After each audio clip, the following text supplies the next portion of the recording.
안녕하세요. 이번 시간에는 지난 시간에 이어서 실기, 전산회계 2급 실기 기출문제를 가지고 실제 입력하는 것을 지금 공부하고 있습니다.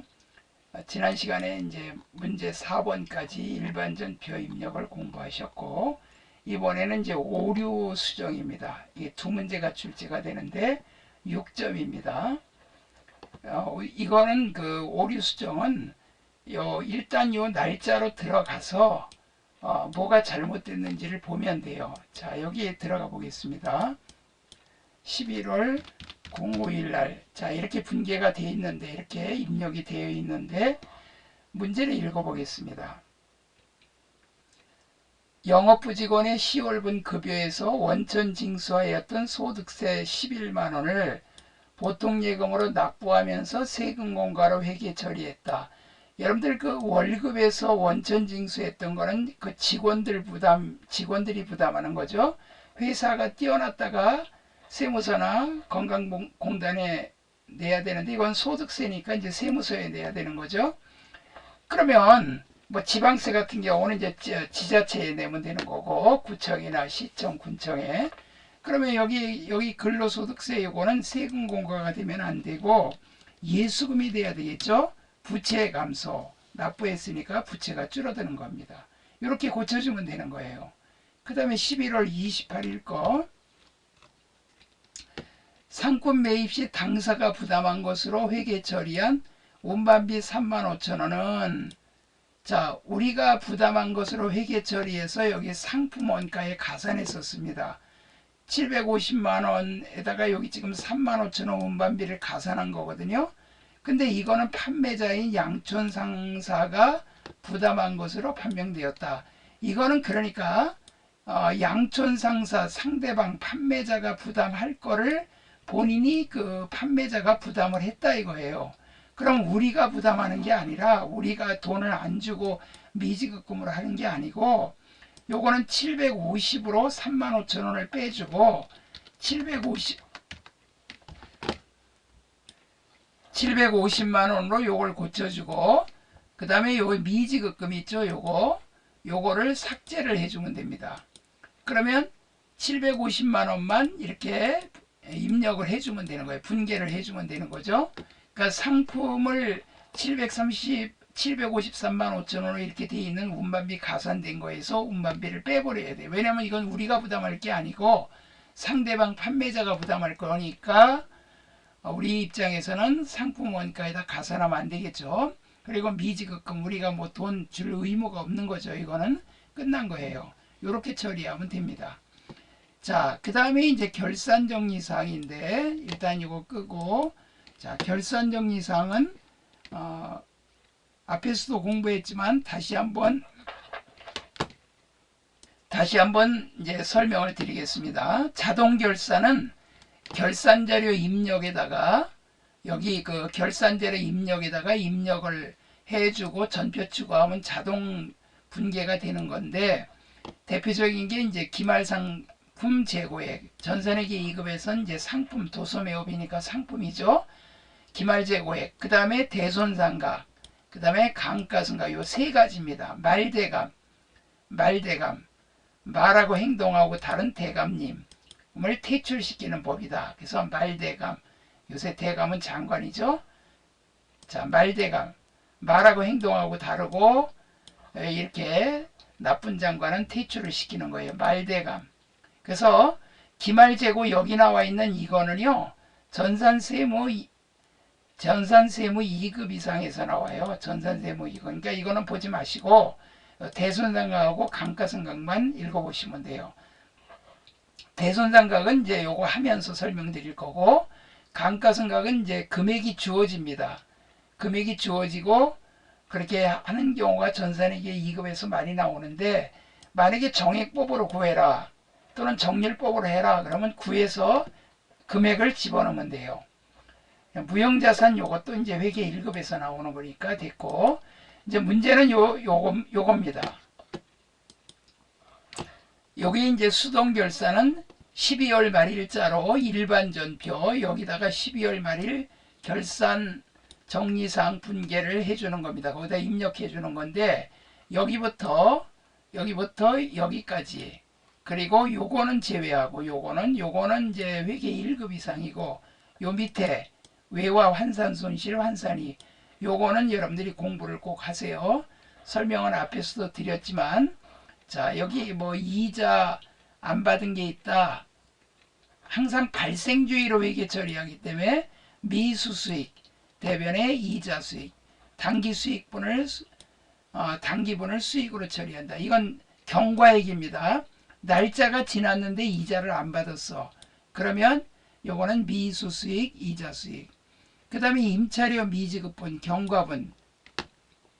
집세를 줘야 되는데 집세를 날짜가 지났는데 못 줬어요. 밀렸다 이 말이야. 그래도 금년 비용으로 쳐줘야 돼요. 그래서 임차료 미지급 비용, 임차료 당기분을 비용으로 처리해 줘야 됩니다. 이거는 수익으로 처리하고 이건 비용으로 처리하고, 요거는 뭐 응용되는 게 없어요. 다 이런 식으로 나와요. 이런 식으로 미수수익 미지급 비용. 여러분들이 경과분이라는 걸 기억해 두세요. 그런데 이번에는 여러분들 자동차 보험 가입하게 되면 어떻게 합니까? 지금 가입한다 그러면 1년치 가입하죠? 그래서 미리 주는 경우가 많아요. 그러니까 보험료 선급액. 그런데 결산 때 가니까 내년치 보험료가 있어요. 경과되지 않은 거. 지급 때 비용으로 처리했었어. 보험료 줄 때 차변의 보험료, 대변의 현금 이렇게 했는데 결산 때 보니까 내년 보험료가 있더라 이거예요. 그런 건 보험료에서 빼줘야 되겠죠. 차기분을 비용에서 차감, 그 선급 비용. 그래서 요거는 미경과입니다. 요 경과분하고 미경과 구분하세요. 경과분은 금년에 속하는 거예요. 날짜가 지났는데 이거는 안 받아, 아직 못 받았고 이거는 아직 안 준 거예요. 그래도 당기 수익과 비용으로 처리해주고, 이거는 미리 준 거기 때문에 오히려 빼줘야 됩니다. 보험료에서 빼주는 거예요. 그런데 이제 문제가 이런 경우가 좀 응용이 될 수 있어요. 보험료 줄 때 비용 처리하면 이렇게 비용에서 차감하고 선급 비용하면 되는데, 아예 보험료 줄 때 아예 선급 비용으로 해버리는 수가 있어요. 아예 차변의 선급 비용, 대변의 현금 이렇게 처리했었어요. 그러면 아예 자산으로 처리했기 때문에 당기분의 보험료가 아예 비용으로 계상이 안 됐어요. 분계가 안 됐단 말이에요. 그러니까 이때는 선급 비용에서 이걸 빼주고 보험료 당기분을 비용으로 처리를 해줘야 됩니다. 요게 좀 응용이 이렇게 될 수가 있다는 거 기억해 두세요. 이 두 가지 처리법이 있습니다. 그러니까 선급이나 요 선수는 처리법이 이렇게 두 가지 경우로 나올 수 있어요. 미수나 미지급은 이렇게 한 가지밖에 없기 때문에 요거는 아주 쉬운데, 요거는 경과분, 미경과분, 선급분, 이제 미경과는 보험료에서 빼는데, 이건 경과분, 단기 경과된 거 지급 때 자산 처리, 선급 비용으로 처리했으면 선급 비용 줄이고 보험료를 해준다. 그 다음에 이번에 임대료 선수분, 요 임대료가 집세 받는 거죠. 집세를 받을 때 미리 받았어요. 한꺼번에 1년치 미리 받았어요. 그러면 차변의 현금, 대변의 임대료 그랬는데 결산 때 가보니까 미경과분 내년치를 미리 받은 게 있어. 그러면 그 임대료에서 차기분을 수익에서 차감해야 되겠죠. 미경과됐다, 경과되지 않았다 이거예요. 그러니까 내년 거니까 임대료에서 차감, 수익의 차감, 그리고 선수수익. 그런데 임대료를 받았을 때 아예 부채로 처리해서 내년 것까지 1년치 미리 받으면 이거 뭐 부채로 하자 그러고 받을 때 차변의 현금, 대변의 선수수익 이렇게 했단 말이에요. 그러니까 아예 부채로 했으니까 당기분 임대료 수익으로 하나도 계상을 안 했어요. 그렇기 때문에 당기분 경과된 거는 임대료로 해주고 선수수익에서 빼줘야 되겠죠. 당기분을 수익으로 처리한다. 이렇게 이런 걸 잘 구분해서 요거를 다운받아서 여러분들이 공부를 해보시기 바랍니다. 올려드릴 테니까요. 구입시 비용으로 처리한 수모품 미사용, 그러니까 문구용품 같은 거, 수모품을 문구용품 같은 거를 이제 수모품이라 그러거든요. 그러면 이제 요거 사왔을 때 전부 다 비용으로 처리했어. 그러면 수모품 비현금 이렇게 했단 말이에요. 근데 그 중에 안 쓴 게 있어. 결산대 남은 게 있어요. 그러면 소모품비에서 빼주고 미사용을 비용에서 차감하고 소모품 자산으로 처리해야 돼요. 미사용액을. 그런데 구입 시 자산으로 처리했어. 그러면 사왔을 때 아예 소모품, 어차피 이거 사다가 창고에 쟁겨놓고 쌓아놓고 문구류를 뭐 볼펜이고 뭐고 이런 거 장부고 뭐고 이런 걸 쌓아놓고 쓴다. 그러면 사왔을 때 자산 처리할 수도 있잖아요. 아예 비용으로 처리할 수도 있고 자산으로 처리할 수도 있고 두 가지 방법이 있어요. 사왔을 때 구입 시. 근데 이건 자산으로 처리했어. 그러면 하나도 쓴 게 없잖아요.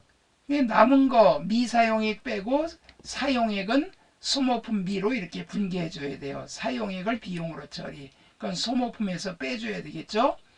그래서 이럴 때 비용일 때는 미사용, 자산일 때는 사용. 그래서 비미자사 이렇게 외우세요. 비미자사. 단기매매증권 평가손실, 국사공주, 국채사채, 공채, 주식 이런 거를 그냥 내가 단기로다가 사고팔고 빈번하게 사고팔고 해서 매매차익을 얻기 위해서 이걸 투자한다. 경우에 따라 뭐 배당금 받을 수도 있겠지만 1년 이내 샀다 팔았다 자주 하기 위해서 이걸 했는데 결산 때 그게 이제 남아있는 게 있어요. 근데 가격이 하락했어. 그러면 단기매매증권 평가손실, 처분 손실이 아니에요. 파는 게 아니고 결산 때 보유하고 있는 건데 가격이 떨어졌어. 평가손실, 단기매매증권. 그 다음에 현금과 부족으로 처리했던 부족액 원인불명시. 이거는 평상시에 돈이 맨날 그 돈을 맞춰본다고요. 퇴근하기 전에. 근데 맞춰보는데 돈이 안 맞아. 장부하고 실지하고. 근데 대부분 어떤 경우냐면 돈을 지출하거나 받고 장부에 기장을 안 해서 그런 경우에 바쁘다 보면 장부 기장을 빼뜨려 버렸어. 그래서 이걸 그때는 이제 잘 모르는 거예요. 그러니까 임시로 부족했을 때는 현금과 부족, 현금 이렇게 했었단 말이에요. 근데 결산 때까지 그게 원인이 판명이 안 됐어. 원인 불명. 그러면 현금과 부족 없애주고 잡손실로 해줘야 돼요.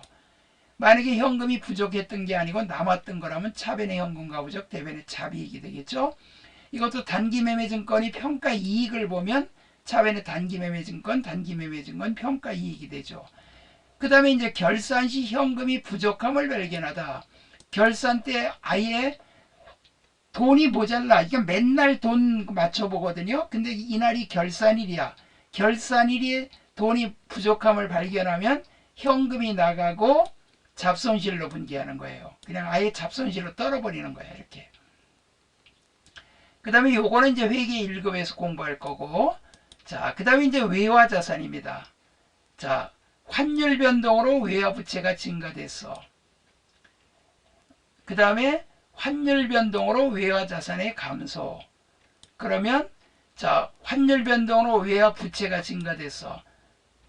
그러면 이거 어떤 경우에요? 환율이 올라가면 내가 갚아야 될 돈이 늘어나죠? 그럼 외화 환산 손실, 대변의 외상매입금 또는 차입금. 이건 거래처 입력해야 돼요. 차입금이 늘어났잖아. 내가 외국에서 돈 빌려왔는데 외국에서 차입을 했는데 달러 가치가 올라갔어요. 그러면 한국 그 갚으려면 지금 현재 갚으려면 돈을 한국 돈 더 갖다 주고 달러로 교환해서 갚아야 될 거 아니에요? 그러니까 외화 환산 손실, 차입금 또는 외상매입금, 외상값도 마찬가지로 갚을 거니까. 그런데 내가 이제 이번에는 받을 거야. 외화자산. 자, 외화자산이에요. 내가 외상매출금이나 대여금이 있었는데 외국 사람한테 대여하거나 외국에서 돈 받을 게 있는데 환율이 이번엔 떨어졌어. 받을 거는 떨어지면 손해죠. 환율이 올라가면 이득이고. 떨어졌으니까 외화 환산 손실 그리고 외상매출금이나 대여금을 줄여줘야 되겠죠. 그만큼 한국 돈으로 환산하니까 받을 돈이 적어지니까 외상매출금, 대여금 이거 다 거래처 입력해야 됩니다. 그 다음에 이번에는 외화 환산 이익입니다. 차변, 대변 분기하는 거. 환율 변동으로 외화자산의 증가. 달러 가치가 올라갔어. 내가 외상값 대여해 주는 거, 외상매출금. 그러면 이거는 환율이 올라가면 내가 돈을 더 받을 수 있죠. 그래서 외상매출금 또는 대여금 거래처 입력하고 외화 환산이익. 환율 변동으로 부채의 감소. 이번엔 달러 가치가 떨어졌어. 환율이. 그러면 돈을 덜 갚아도 되죠? 그러니까 부채가 줄어들죠. 그리고 외화 환산이익. 자, 요렇게 지금 요거를 제외한 나머지는 요거 가지고 공부를 좀 반복해서 여러 번 하시기 바랍니다. 대부분 요 결산 정리에서 좀 어려워하는 분들이 있기 때문에 제가 이렇게 자세하게 설명을 드리는 겁니다.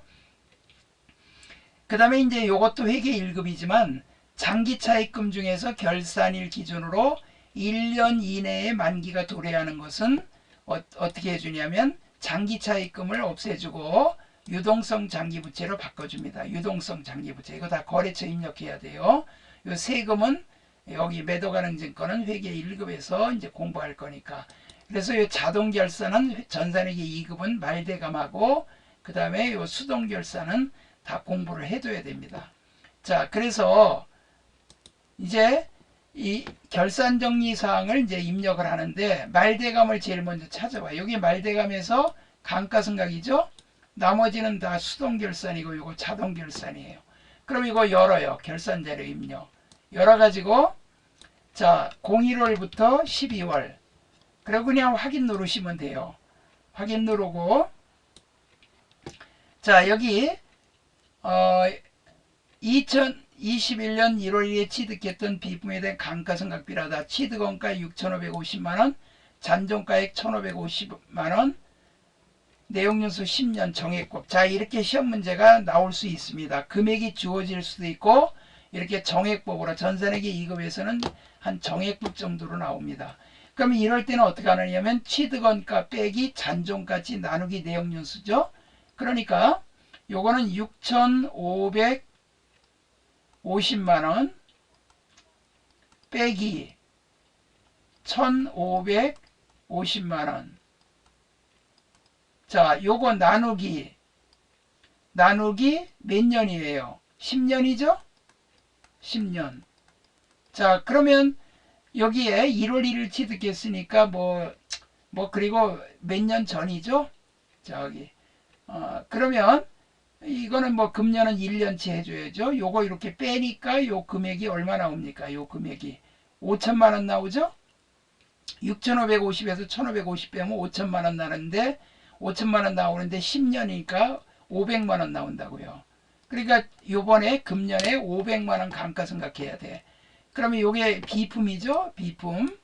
그럼 여기 비품에다가 500을 적어주면 돼요. 이렇게. 이건 금액을 구해서 하는 겁니다. 이렇게. 정액법은 취득원가에서 잔존가치 빼갖고 내용연수로 나누고 정렬법은 취득원가에서 감가상각 2개를 빼야 돼요. 그때는 이걸 봐야 됩니다.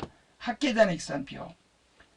자 여기 12월로 하고 예를 들어서 만약에 건물 감가상각을 차량운반구 감가상각을 정렬법으로 한다. 그러면 여기 잔액 5천만원에서 150만원을 빼줘야 돼요.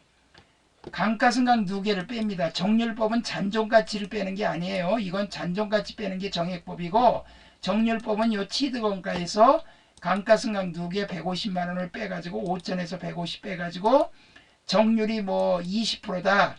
그럼 20% 곱해가지고 금액 구해서 여기다 집어넣어야 되는 거예요. 근데 보통 전산회계 2급은 정액법 정도만 나와요. 그러면 이제 더 이상 없어요. 없으면 전표 추가 버튼을 누릅니다. 추가하시겠습니까? 예. 그러면 요게 자동결산 문제 완료가 됐죠? 그러면 이제 우리가 일반 전표로 들어가서 12월 31일을 이제 조회를 하면 돼요. 12월 31일. 자, 여기다가 12월 31일. 그럼 이렇게 결차, 결대가 나옵니다. 그러니까 상품이 매출원가로 가야 돼요. 기초상품 플러스 그 다음에 단기매입액 그게 상품에 다 이렇게 상품 계정 차변의 금액이죠. 거기서 기말재고 빼야 되는데요. 기말재고 없다 그랬으니까 기초하고 매입한 거 그게 다 매출원가로 가죠. 이렇게 해줘야 매출액에서 매출원가 이걸 빼서 매출총액을 구하고 여기 있는 이 손익계산서가 작성이 되는 겁니다.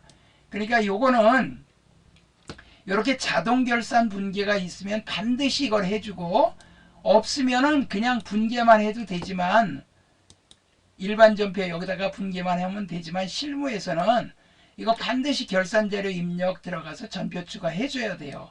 여기에 결산 정리에 뭐 말대감이 없더라도 해줘야 됩니다. 그 다음에 감가상각비, 감가상각 2개, 방금 전에 500만원 집어넣은 거 자동 분계가 됐죠. 이렇게 요 감가상각비, 요 감가상각 2개는 요게 지금 비품의 다음 코드 213번입니다. 자, 이번에 이제 분계를 하겠습니다. 회사 자금 사정으로 인하여 영업부 12월분 급여를 다음 달 5일에 지급하기로 하였다. 자, 여기가 지금 결산이 12월 말일이에요. 12월 31일 날인데 다음 달에 주면 내년에 준다는 거예요. 1월 5일 날. 1월 5일 날 준다는 거야. 그러니까 현재로서는 이거는 미지급이죠. 그래서 여기다 차변에 급여. 자, 급여는 여기 800건대 급여입니다. 도소매업이니까 100만원. 그리고 대변에 미지급 급여, 미지급 비용 이렇게 입력을 해주면 됩니다. 이렇게 분계하는 거죠. 그 다음에 결산일 현재 영업부에서 사용한 수모품비는 20만원이다. 구입 시 전액 자산으로 처리했다. 제가 방금 전에 말씀드렸었죠. 여기 구입 시 자산으로 처리했어. 자사 또는 자소, 자산으로 구입 시 처리했을 때는 사용액을 분계한다. 그러면 여기 지금 사용한 소모품비 20만원. 왜냐면 자산으로 처리했을 때는 소모품 그랬으니까 쓴 게 하나도 없었단 말이에요. 그래서 그 중에 20만원을 썼으니까 20만원 쓴 거를 차변에 소모품비, 차변에 소모품비 800건데 여기에 소모품비 사용액은 20만원 이렇게 하고 대변에 소모품. 이 결산정리 분계를 잘해야 여러분들 시험에 점수를 제대로 합격 점수 이상으로 맞을 수가 있어요. 기말 현재 현금과 부적 7만원은 단기 차입금에 대한 이자 지급액으로 판명됐다. 현금 과부적 단기 차입금에 대한 이자 지급액이니까 이거는 뭐 그냥 분개하기 좋죠. 뭐 이자 비용. 그래서 이거는 모자랐던 거예요. 그러니까 돈이 비었어. 장부보다 돈이 모자랐던 거예요. 왜냐하면 돈을 줬으니까 이자 비용으로. 그리고 이제 현금 과부적으로 했었단 말이에요. 그럼 대변에 현금 과부적 이렇게. 그래서 요거를 보려면요. 원래 여기 합계잔액산표에 가서 12월 보고 요 금액이 여기가 지금 현금과 부적 7만원은 요런 말이 없고 그냥 이자로 판명되었다 이런 말이 없어. 단기 차입금에 대한 그리고 지급액도 없어. 그냥 이자라고만 달랑 나왔어. 그럼 도대체 이거 이자를 받은 건지 준 건지 모르잖아요. 그러면 현금과 부적을 여기서 보는 거예요. 이렇게 현금과 부적. 이 현금과 부적 지금 여러분들이 분계를 했기 때문에 현금과 부적이 대변에 가서 없어졌었지. 이게 원래 이 잔액이 7만원이 차변에 있었다고요. 차변에 7만원이 있었어요. 지금 분계했기 때문에 이거 대변에 가서 여기 잔액이 사라진 거예요. 차변에 잔액이 있었다. 또는 대변에 잔액이 있었다. 다시 한번 제가 보여드릴게요. 자, 이거를 만약에 삭제를 하고, 자, 삭제를 하겠습니다. 삭제하고 다시 열어보겠습니다. 합계잔액산표 12월. 자, 그럼 현금과 부적 보세요. 차변잔액으로 있죠? 차변잔액으로 있어요. 아, 이거 돈이 모자랐던 거로구나. 이렇게 알 수 있고. 만약에 이 잔액이 대변에 있었으면 아, 이거 돈이 남았던 거로구나. 잔액을 보고 분계하는 겁니다. 우리는. 이건 차변 잔액이니까 이건 돈 모자랐던 거고, 만약에 이게 대변 잔액이면 돈이 남았던 거로구나. 이렇게 보고 하는 겁니다. 그러니까 이게 차변 잔액이니까 대변에 현금 과부적, 현금 과부적. 그래서 얼마가 되냐면 7만원. 시험 문제 그렇게 나올 수 있어요. 실제로. 차변에 요거는 이자로 판명되었다. 그러면 이게 모자랐던 거니까 돈이 나갔다는 거 아니에요? 그러니까 이 단기 차입금도 안 나오고 지급액도 안 나오고 달랑 이자로 판명되었다 그러면 이자를 받은 건지 준 건지 모르잖아요. 이자 비용인지 이자 수익인지 모르잖아요. 그렇지만 방금 전에 학계장익산표에서 차변에 있는 걸로 봐서 이건 돈이 모자랐던 거다. 돈이 나갔으니까 모자라죠. 그러니까 이거는 이자 비용이다. 이자 비용이다. 이렇게 우리가 판단해서 이렇게 문제를 입력을 해줘야 돼요. 그러니까 이렇게 응용돼서도 시험에 출제가 될 수 있다는 것을 기억해 두세요. 이게 안 나오고 이자로만 나오는 경우는 여러분들이 학계장익산표를 보고서 이게 어떤 건지를 파악하고 해야 돼요. 자, 이렇게 해서 결산정리 분계가 끝났고요. 자, 이제 그러면 요거 끄고 이제는 이제 장부조의 문제를 풀어보겠습니다. 5월 말 현재 외상매입금 잔액이 가장 많은 거래처. 자, 가장 많은 그러면 총계정 원장이지만 여기 거래처가 나왔죠? 그러면 무조건 거래처가 나오면 거래처 원장이에요. 또는 그 상점 이름이나 회사 이름이 나와도 거래처 원장이에요. 그럼 여기 거래처 원장으로 들어가요. 거래처 원장 들어가서 5월 말 현재 그러면 05월 31일 혹시 또 5월 달에 30일까지 있는 줄 알고 30 찍으면 답이 안 나옵니다. 05월 31일 큰 달 작은 달 구분하셔야 돼요. 자, 외상 매입금은 요거 모르겠으면 코드 못 외웠으면 여기다가 이렇게 외상 찍으면 외상 매입금 251번이로구나 하고 엔터 치면 거래처가 나오죠. 여러분들이 이 코드 251번 외상 매입금, 252번 지급보험, 253번 미지급금, 그 다음에 101번 연금, 102번 당좌예금, 103번 보통예금, 108번 외상매출금, 110번 받으러 120번 미수금. 이 정도는 꼭 외워야 돼요. 401번 상품매출. 이 정도는 외워야 여러분들 이런 거 풀을 때 빨리 풀 수 있고 쉽게 할 수 있어요. 251번 외상매입금. 자, 이렇게 해서 하니까 잔액이 가장 많은 거랬죠. 이거요. 사장님이 제일 관심 갖는 거예요. 아니 김 부장이나 뭐 이렇게 책임자 불러다 김 부장 이거 왜 이렇게 외상값 잔액이 제일 많이 남았어. 이거 뽑아달라 그런다고요. 여러분들이 회사 취업해서 이 회계를 담당하게 되면 이 거래처 원장 외상 매입금 잔액 갚을 거 또는 외상 매출금일 경우는 받을 거. 사실 사장님은 외상 매출금에 더 관심을 갖겠죠. 물론 갚을 외상 매입금도 관심을 많이 갖겠죠. 뽑아오라는데 여러분들이 못 뽑아오면 회계를 뭘 배웠냐고 또 혼날 거 아니야. 그러니까 이런 장부 조회를 잘해야 돼요. 이거는 거래처 원장 조회해 가지고 가장 많은 거래처와 금액은 거래처는 여기 지금 보니까 요게 제일 많죠. 그래서 요거는 누구 상이에요? 갈마상이고, 자, 이 코드를 물어볼 수도 있습니다. 코드 물어보면 0631. 사실 앞에 이 공짜는 안 붙여도 돼요. 자, 갈마상의 금액이 7,630만원. 이게 일단 시험지에다 이렇게 쓰시는 거예요. 7,630만원. 이렇게 썼다가 답안 옮겨 적는 겁니다. 전기말과 비교하여 6월 말 현재 외상매출금 대손증당금 증감액. 자, 이런 말이 나오면요. 전기말과 비교했다 그럼 무조건 재무상태표야. 이게 외상매출금에 대한 거니까 자산이니까 재무상태표고 이게 수익비용이면 손익계산서예요. 6월 말 현재 그랬잖아요. 그럼 이걸 6월로 찍어요. 06월. 그러면 여기에 외상매출금 대손증당금 여기 있죠? 요 대손증당금. 대손증당금은 전기에 비해서 요거죠. 요거. 전기에 비해서 증가 또는 감소 여부를 기재할 것.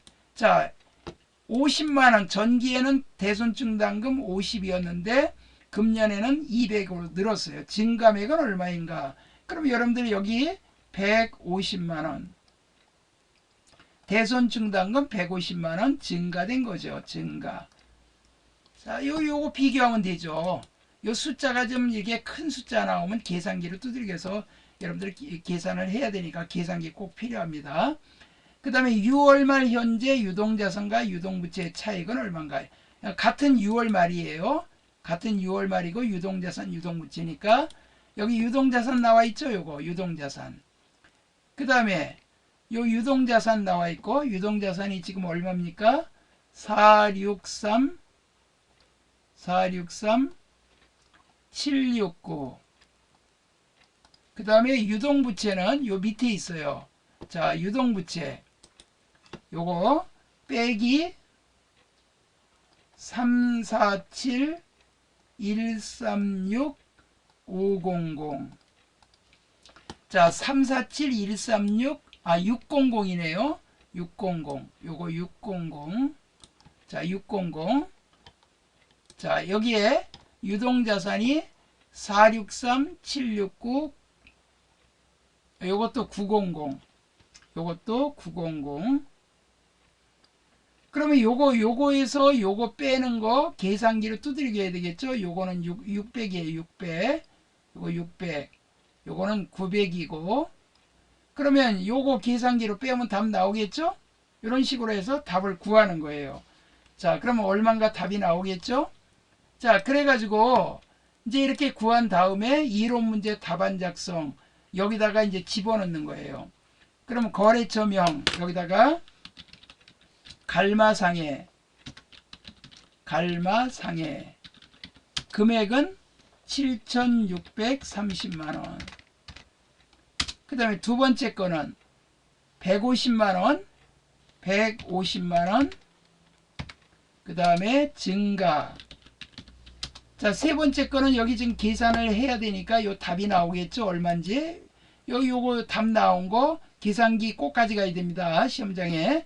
요거 빼가지고 여기 금액을 여기다 입력해 주면 되고, 그 다음에 이제 여기 객관식 앞에 문제에서 풀었던 거 여기다 클릭하고 이렇게 한 다음에 닫기 버튼 누르고, 그럼 이제 USB 꽂아놓은 상태로 시험 보는 거예요. 그리고 마지막에 답안 저장 버튼 눌러가지고 USB에 저장을 시킨 다음에 이게 저장이 끝나면 USB를 빼갖고 감독관한테 내는 겁니다. 자, 그러니까 USB에 저장됐어요. 지금 USB 안 꽂고 했기 때문에 이제 이렇게 됐는데, USB에 저장이 되면 그거 빼가지고 꼬리표에 감독관 확인번호 작성하고 감독관한테 갖다 주고 저장이 되었습니까? 라고 확인해 달라고 그러면 확인을 해 줍니다. 이렇게 해서 실기 시험을 보는 겁니다. 자, 여기까지 제가 설명을 드렸습니다. 요거는 지금 24년도로 변형한 거지만 제가 올려드릴 때는 105의 기출문제 요 22년도 요 회계기간으로 되어 있는 그거를 올려드릴 거니까 여러분이 실제로 풀어보시기 바랍니다. 여러분 수고 많이 하셨고요. 이제 실기는 다 마쳤고 이제 여러분들 이론도 공부를 잘 하셔가지고 요 실기 연습도 좀 많이 하셔야 돼요. 기출문제 연습을 많이 하셔서 여러분들이 시험에 꼭 합격하시기 바랍니다. 여러분 수고하셨습니다. 감사합니다.